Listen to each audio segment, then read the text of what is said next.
नमस्कार, बहुत स्वागत है आपका स्वदेश न्यूज में। मैं हूं आपके साथ अंशुल शर्मा। आप देख रहे हैं मसले सुलझाना चाहता है चीन। जी हां, आज का हमारा मुद्दा भी यही है कि क्या वाकई में अब चीन जो है वो मसले सुलझाना चाहता है, क्योंकि चीन ने एक नया लैंड ऑर्डर अपनाया है जो कि जनवरी 1 2022 से लागू होगा। 1949 के बाद से चीन लगातार ये कह रहा है कि चीन और भारत के बीच बॉर्डर को कभी भी औपचारिक तौर पर सीमांकित ही नहीं किया है। इसे लेकर भारत का कहना है कि ये कुछ हिस्सों के लिए सही हो सकता है, लेकिन सभी हिस्सों के लिए नहीं, क्योंकि इतिहास, रीति रिवाज और इस्तेमाल को लेकर दोनों पक्षों के बीच हमेशा से एक पारंपरिक सीमा रही है और दोनों पक्ष इन बातों को लेकर एक मत नहीं है। और यही कारण है कि दोनों देशों के बीच बॉर्डर को लेकर समस्या बनी रहती है। दिसंबर 1988 की अगर बात करें तो भारत के तत्कालीन पीएम राजीव गांधी के चीन दौरे के बाद से दोनों सरकार बॉर्डर के क्षेत्र में शांति सुनिश्चित करने और सीमा को लेकर चर्चा करने के लिए सहमत हुए थे। इसके अलावा बाकी के संबंध जैसे कि ट्रेड, निवेश, शिक्षा, संस्कृति, टेक्नोलॉजी को लेकर भी दोनों देश काम करते रहे। 2018 तक ये इतना बढ़ गया कि द्विपक्षीय व्यापार में भारत चीन से सालाना $50 बिलियन पीछे रह गया। गौतम बंबावले चीन में भारत में राजदूत वो रहे और उन्होंने इकोनॉमिक्स टाइम की अगर बात करें तो उन्होंने ये लिखा था, जिसमें 2020 की शुरुआत में चीन ने पूर्वी लद्दाख में हथियारों के साथ सैनिकों को जमा करने के लिए राजीव गांधी के साथ हुई बातचीत को पलट दिया और ऐसा चीन इसलिए कर रहा है ताकि जमीनी स्थिति को अपने हिसाब से वो तय कर सके। चीन जो भी कर रहा है वो सभी द्विपक्षीय समझौते का उल्लंघन है। चीन ने मई 2020 में सैन्य गतिविधियों को लेकर किसी को भी सूचित नहीं किया था। चीन ने ये भी संकेत दिए हैं कि वो फोर्स के जरिए बॉर्डर को सुलझाएंगे। मई 2020 में चीन की चाल कहीं ना कहीं भारत को टेस्ट करने का ही था।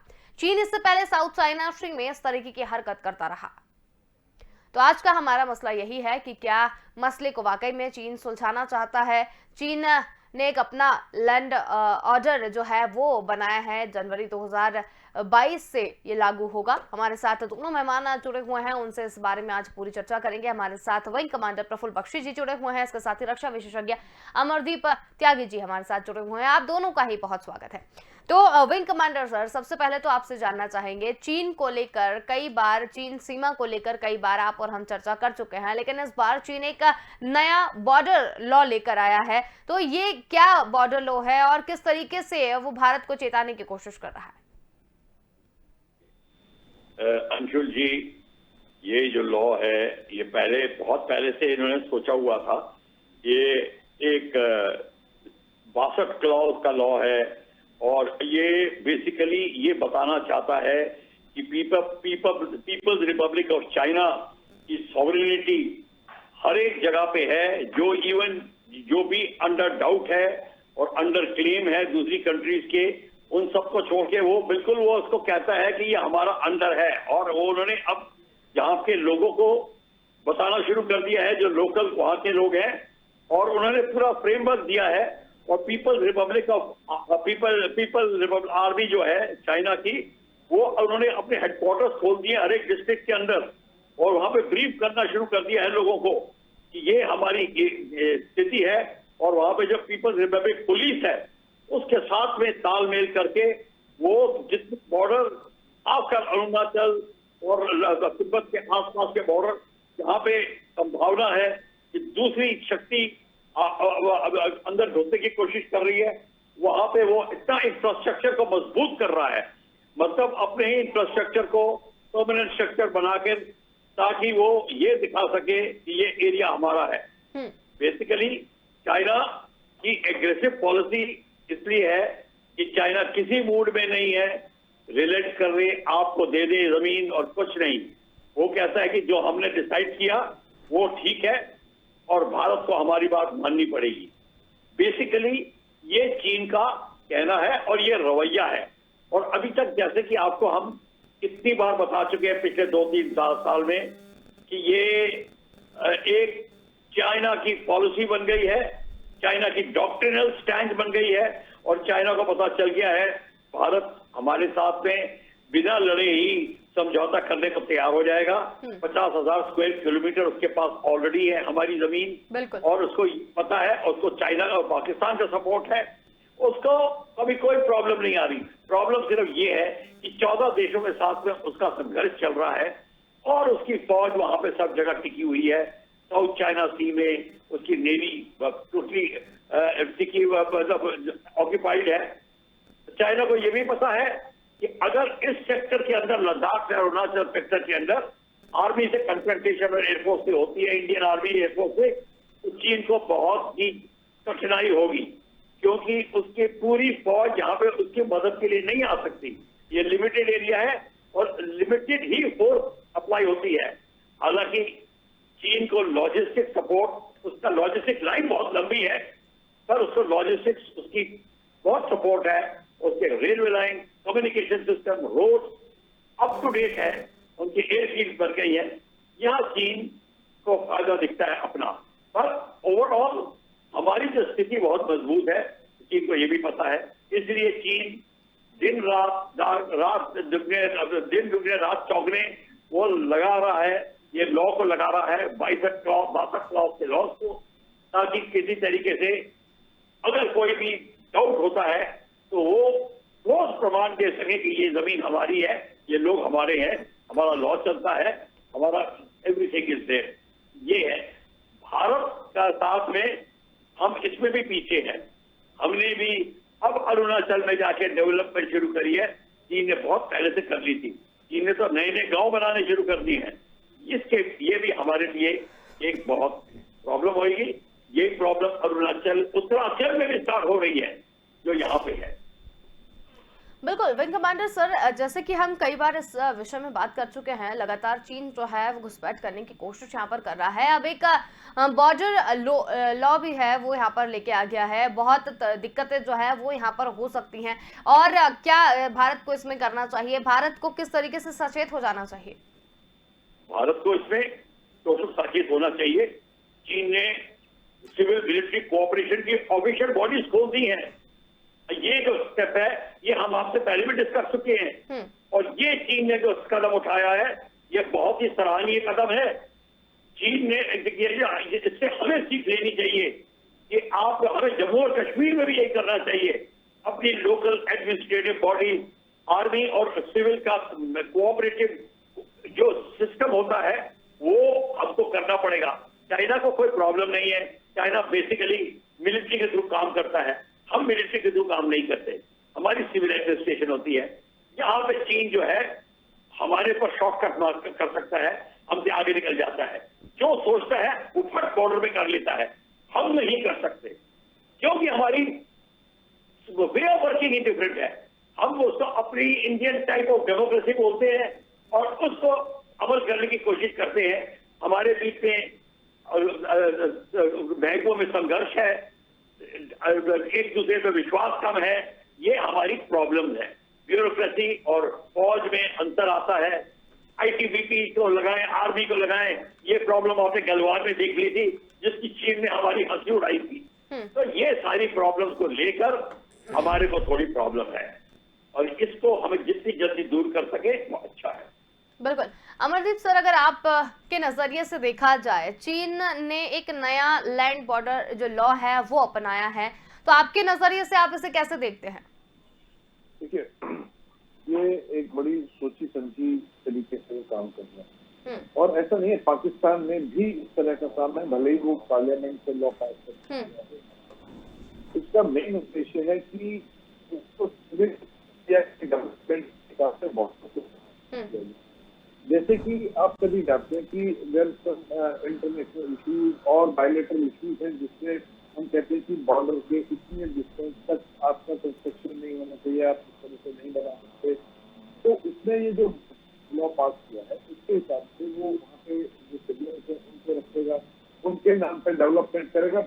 बेसिकली वो डेवलपमेंट होगा आर्मी के पॉइंट ऑफ व्यू से, लेकिन on the name of civil population. उससे भी बॉर्डर एरियाज है, वहाँ पे पीपल जो है वो उनके एक्सर्विसमैन या इस तरह के लोग हैं जो लड़ सकते हैं, सो दैट जरूरत पड़ने पर वो भी फौज का साथ दे सके। हमारे यहाँ क्या है कि जो बॉर्डर एरिया में, चाहे वो पाकिस्तान के साथ बॉर्डर लगा हुआ हो, चाहे वो चाइना के साथ लगा हो, वहाँ पे बेसिक इंफ्रास्ट्रक्चर है ही नहीं। इससे क्या हो गया कि वहाँ पे सिविल पॉपुलेशन वहाँ से पलायन कर रही है।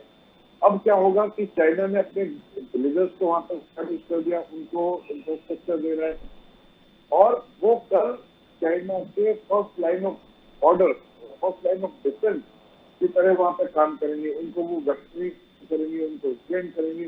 जबकि अब हमने मतलब हमारी थोड़ा सा मुद्दा होता है कि जो बॉर्डर एरियाज के विलेजेस है, वहाँ के जो यूथ है, उनको एनसीसी के थ्रू ट्रेनिंग चाहिए। अभी will be compulsory in all schools. Policy हमारी सरकार ने लॉन्च किया था, लेकिन अभी इसको इम्प्लीमेंट होने में it will take its own time. जैसा कि अभी बख्शी सर बता रहे थे कि हमारे सिविल एडमिनिस्ट्रेशन और आर्मी का उस तरह से कोऑर्डिनेशन, क्योंकि हमारे अभी आपने रिसेंटली जब बात की हुई थी के माध्यम से बात हो रही थी, जब ये सबको 50 किलोमीटर तक का एरिया पंजाब में, हमारे यहाँ अपोजिशन खड़ा हो गया।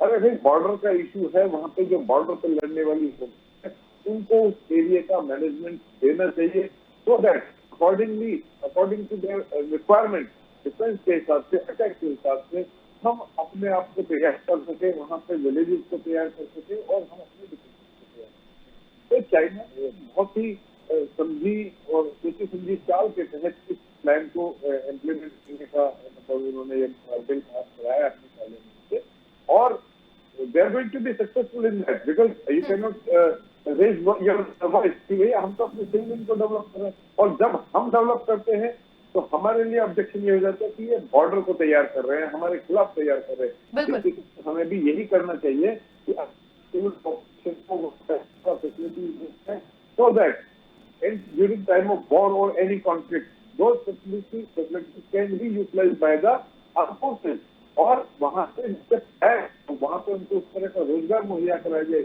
और जगह जगह उन विलेजेस को इंटॉर्नमेंट के तौर पर भी डेवलप किया जाना चाहिए।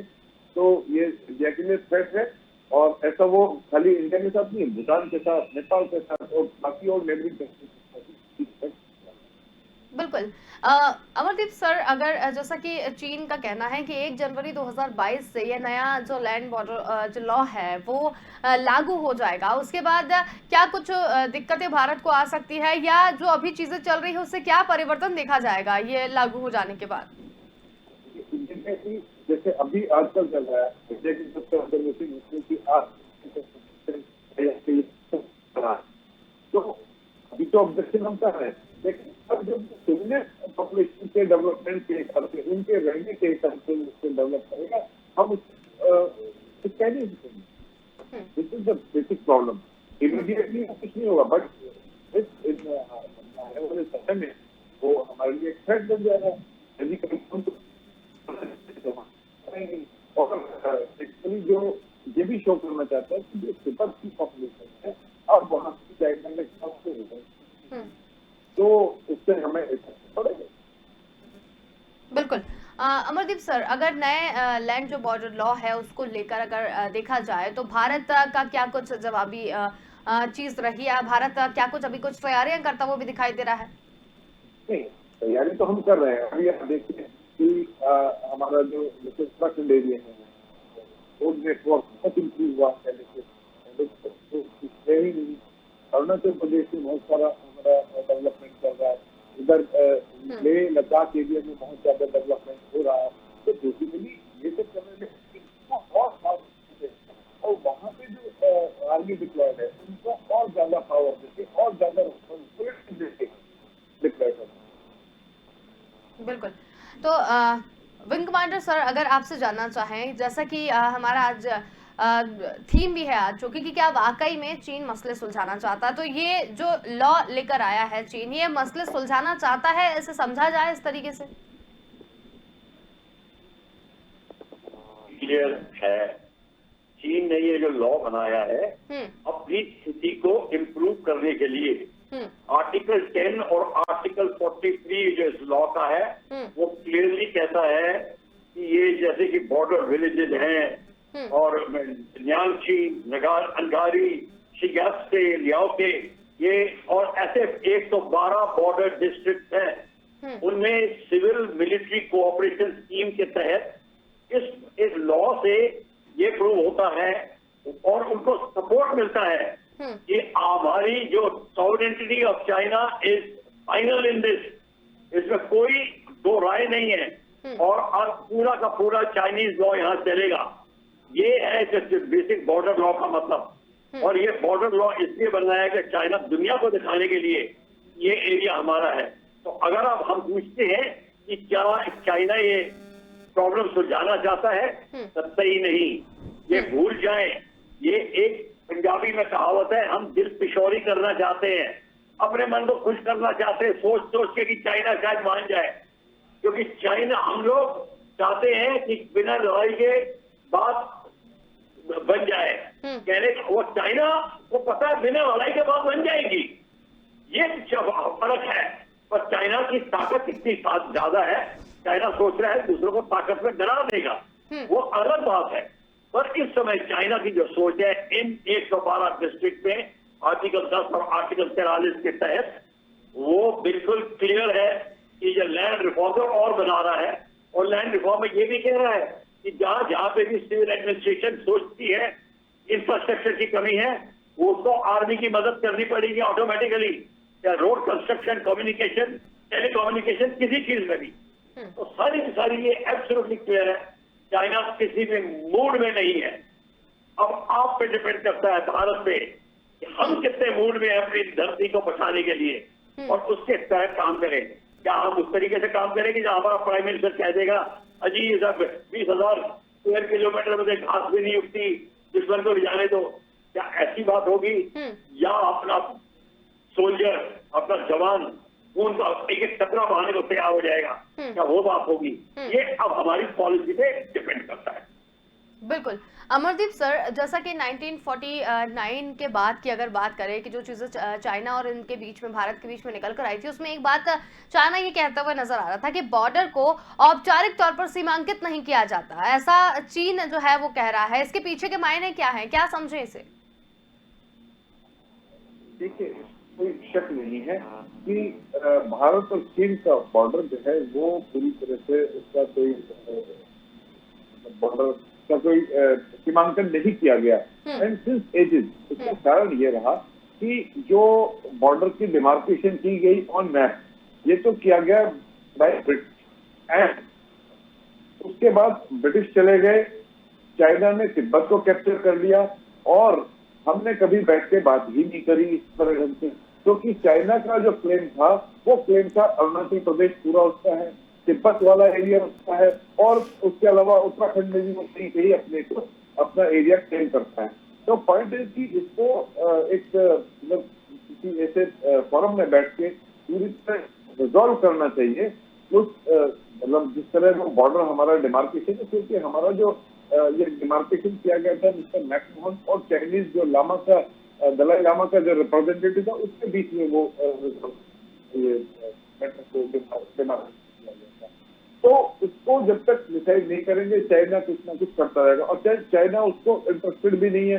क्योंकि यदि वो एक तरह से रिजॉल्व हो गया मैटर, तो फिर चाइना ये क्लेम कैसे करेगा, इंडिया को प्रेशराइज कैसे करेगा? तो ये चाइना उसको रिजॉल्व नहीं करना चाहता बेसिकली। क्योंकि रिजॉल्व करने का जो सबसे बड़ा पॉइंट दिखता है, यदि वो रिजॉल्व करना चाहता तो 62 में यदि उसने अपना जैसे अक्साई चीन को वो कब्जा के बैठा हुआ, ऐसे अरुणाचल का जो एरिया था वो कब्जा कर ही लिया, तो चाइनीज फोर्सेज आ गई थी, वो चाहता तो वहां पे बैठा रह सकता था, बट उसको वो डिस्प्यूटेड लैंड रखने में इंटरेस्टेड है, जिससे कि जब उसका मन करे इंडिया को वो उसका पेश दिखा दे, आइडिया दिखा दे। तो बेसिकली हमें ताकत को बढ़ाना चाहिए और अपने जो बॉर्डर एरियाज हैं, जो हमारा अभिन्न अंग है, उनको बहुत अच्छे से डेवलप करना चाहिए। वहाँ पे रोड नेटवर्क, वहाँ पे कम्युनिकेशन नेटवर्क, वहाँ पे हॉस्पिटल, वो हमें एस्टैब्लिश करने चाहिए, और जिससे कि वो लड़ाई के समय में या कभी भी उसकी जरूरत पड़ेगी तो हमारी आर्मी उसको यूज कर सके, उस इंफ्रास्ट्रक्चर को यूज कर सके, और उसे पता न हो। और वहाँ जो विलेजर्स हैं उनको भी डिफेंस के पॉइंट से तैयार करना चाहिए, और हमें ऐसा कुछ करना चाहिए सो दैट वहां से उनका पता न हो। 62 में भी जो अरुणाचल प्रदेश के सिविलियन लोग थे, इवन लेडीज, दे वर ट्रेन, उन्होंने वॉलंटियर होकर ट्रेनिंग किया, उन्होंने चाइना के साथ लड़ाई लड़ी है। तो हमारे देशों में देशभक्ति का जज्बा बहुत है। बेसिकली हमारे को जरूरत है, हमारी गवर्नमेंट की पॉलिसीज की रिक्वायरमेंट है कि हम इसको अपनी जनता को और अपनी जो वहां पे रहने वाले लोग हैं उनको किस तरह सो दैट वो दुश्मन का मुकाबला कर सके, even if army is not available at that point of time. बिल्कुल। विंग कमांडर सर, अगर देखा जाए दोनों देशों के बीच में बॉर्डर को लेकर समस्या बनी हुई है, जस की तस समस्या है। हालांकि इस मसले पर कई बार हम और आप बातचीत कर चुके हैं, लेकिन ये सुलझती हुई क्यों नजर नहीं आ रही है? देखिए, इसलिए नहीं आ रही है, ये आपने जो क्वेश्चन पूछा है इसका आंसर एब्सोल्युटली क्लियर है। ये सॉल्व तब होगी जब आपको पता चल जाए कि आप क्या चाहते हो। पहले तो हम खुद अपने माइंड को क्लियर कर दे, क्या हम अपनी जमीन वापस चाहते हैं और क्या उसके लिए हम कोई भी प्राइस पे करने को तैयार हैं। एक बार वो क्लियर हो जाए डॉक्ट्रिन, तब आप वैसे लॉ बनाएंगे। अब जैसे चाइना देखिए, आर्टिकल 10, आर्टिकल 46, आर्टिकल 9 और कोस्ट गार्ड लॉ, दो लॉ है। कोस्ट आर्टिकल 9 तो कहता है कि जितनी भी सर्विसेज है बॉर्डर पे, सिविलियन, आर्मी, सब आर्मी के साथ में कोऑपरेट करेंगी, और उन्हें नेशनल लॉ बना दिया। कोस्ट गार्ड लॉ में अब जितनी पेरिफेरी, ओशनिक पेरिफेरी और जो लिटोरल स्टेट्स है, कहते हैं वहां पे आपका एग्रेसिव एटीट्यूड चलेगा टू वेयर एवर एनिमी और other forces, other country are not working according to the interest of China. ये इससे बता दिया है। जब नेशनल लॉ आप बना दो और एक एक बंदा उसको फॉलो करे, तो ये प्रॉब्लम सॉल्व अपने आप हो जाएगी। तो चाइना तो एब्सोल्युटली क्लियर है। अब हम कितने क्लियर हैं? क्या हमने ऐसे इंफ्रास्ट्रक्चर बॉर्डर में बना रहे हैं? क्या हम सिविलियंस के साथ में इस तरीके से जॉइंट टेस्ट की बात कर रहे हैं? क्या ये ऑर्डर है सिविलियंस को कि आप हर हालत में फौज की मदद करेंगे? क्यों नहीं करेंगे? अगर ये अभी देखिए, जम्मू कश्मीर हो चाहे इधर हो या चाहे उत्तराखंड में हो, इट्स एब्सोल्युटली क्लियर। ये नेशनल सॉवरेनिटी का मतलब है, और इसमें total military command and control structure चलना चाहिए, जो मैं आपके टेलीविजन पे JNK के लिए बोलता आ रहा हूं कि यहाँ पे भी आपको टोटल आर्मी का कमांड एंड कंट्रोल स्ट्रक्चर होगा। सब की सब एडमिनिस्ट्रेटिव फोर्सेस आर्मी के कमांडर को की बात मानेगी।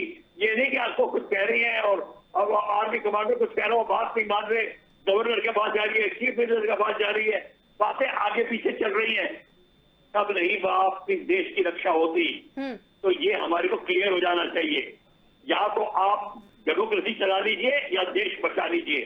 अगर देश और डेमोक्रेसी में मेरे को चूज करना है तो मैं देश को बचाने की बात करूंगा। डेमोक्रेसी वगैरह तो कल भी आ सकती है, परसों भी आ सकती है। बिल्कुल, ये हमारे को क्लियर होना चाहिए माइंड में। बिल्कुल, बहुत अच्छी बात आपने यहाँ पर कही। और मसले को चीन सुलझाना चाहता है या नहीं, इस पर आप दोनों ने जो बातें यहाँ पर कही हैं, बहुत धन्यवाद। आप हमारे साथ यहाँ पर जुड़े और इस पूरी चर्चा में शामिल हुए। तो हम बात कर रहे थे, चीन एक नया लैंड बॉर्डर लॉ लेकर आया है, जो कि 1 जनवरी 2022 से लागू होगा। 1949 के बाद से चीन ने लगातार ये कहा कि चीन और भारत के बीच बॉर्डर को लेकर कभी भी औपचारिक तौर पर उसे सीमांकित नहीं किया गया था, और उसे लेकर भारत का ये भी कहना है कि कुछ हिस्सों के लिए सही हो सकता है, लेकिन सभी हिस्सों के लिए नहीं, क्योंकि कई जगह पर इसका इतिहास, रीति रिवाज और इसके इस्तेमाल को लेकर दोनों पक्षों के बीच में हमेशा से एक पारंपरिक सीमा बनी रही थी। इस पूरी चर्चा में भी ये चीज निकलकर सामने आई है कि जो भारत ने यहाँ पर किया था, उसके बाद अब उसे किस तरीके से काम करना चाहिए, और ये बॉर्डर लॉ लेने के बाद में भारत किस तरीके से काम करेगा, ये फिलहाल देखने वाली बात होगी। फिलहाल के इतना ही। देखते रहिए स्वदेश न्यूज। नमस्कार।